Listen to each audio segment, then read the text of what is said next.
Powder coating works like this. We electrify the metal with our little power source we've got back here in the corner. I got a little power source back here. When I turn that on, it will electrify the metal.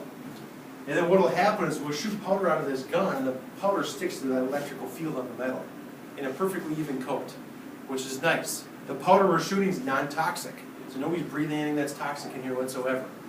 Once the powder is stuck on the metal nicely, you take the powder or your product on the rack here, you slide it into our high-tech oven that we've got there, and you bake it for a set amount of time.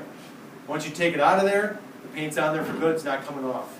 I've had students do their Yeti mugs like this, and then they want to change the color, they try to get the paint off. It takes some days in the sandblaster to get it off. So it's the real deal, it looks really good. We've got all different kinds of colors, like this is our pure white. Just like I said, it says right on here, 400 degrees Fahrenheit for 10 minutes is how long you got to bake it for. Okay? If you want to change colors, changing colors is a tricky deal. Because if any little bit of white fleck lands in a bit of black, then you've got white fleck in your black paint, which doesn't look too good. So if you're going to change paint colors, what you got to do is take our peanut butter jar off here. You'll vacuum this all out. There's a vacuum hanging on the wall right there. You'll blow this out after it's vacuumed out with compressed air. You'll wipe it out with a damp rag. All right? You'll take the vacuum hose. You're going to suck all the powder off this end of the gun right here. All right? Suck it all out of there. You put it right over this tube and suck it out of the inside of the gun. You take the vacuum hose, you put it over the end of the spray gun and suck all the paint out of there. All right? And then when you put your new paint color in here, I recommend shooting a little bit of that powder through the nozzle just into our filters back there to make sure it's all cleaned out of the gun before you paint your project.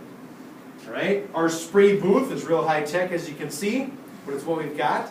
We've got a box fan back there and a couple of furnace filters. This is designed to grab excess powder and pull it away from you. Even though it's not toxic, I don't want you breathing it in. The on-off switch for that is right back here, a handy-dandy plug-in. Plug that guy in there. Our fan is going. Okay? You've got to have this clamp right here. This is what grounds our material, and it will electrify it. You can see I'm hanging it from a hook. It's not hanging real good right now because it's going to hit this rack, right? But I'm just doing this for demonstration purposes on a scrap piece of metal anyways. So what I'll do is I'll hang this, put my little clamp right back here like this. All right? It's not ideal the cord's hitting the metal, because if there's paint on the other side, it'd be knocking the paint off and giving you a bad looking spot on there.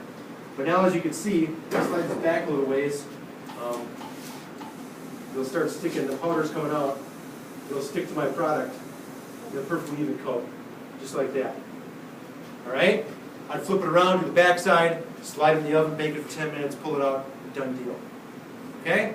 Anything you buy today is powder coated. Nobody spray paints stuff anymore. It's just a far more durable product. It bakes itself into the pores and the metal doesn't come off. If you bend it or hit it or dent it, it doesn't flake off. It stays on the metal. Questions about that? When you're in this group, it's really important to keep this clean back here. It's really easy for it to get dirty. So at the end of the block, I hung that vacuum there for a reason. It's easier for you to clean up, right? Vacuum things down, vacuum this off, put everything back in the cabinet, keep all our spare paints and stuff inside of here, sweep the floor up, all that kind of good stuff. All right? When you put these racks in the oven, I think it's on right now, I'm going to do a project here, but it's best to get the racks up as high as you can. And it's best to make sure that your part is not going to hit that electric element on the bottom. So dry run it first. Do it before the oven's hot. Before you even paint it, make sure your part's going to fit in the oven first. Questions on that? Pretty easy, right? Okay, send the next group.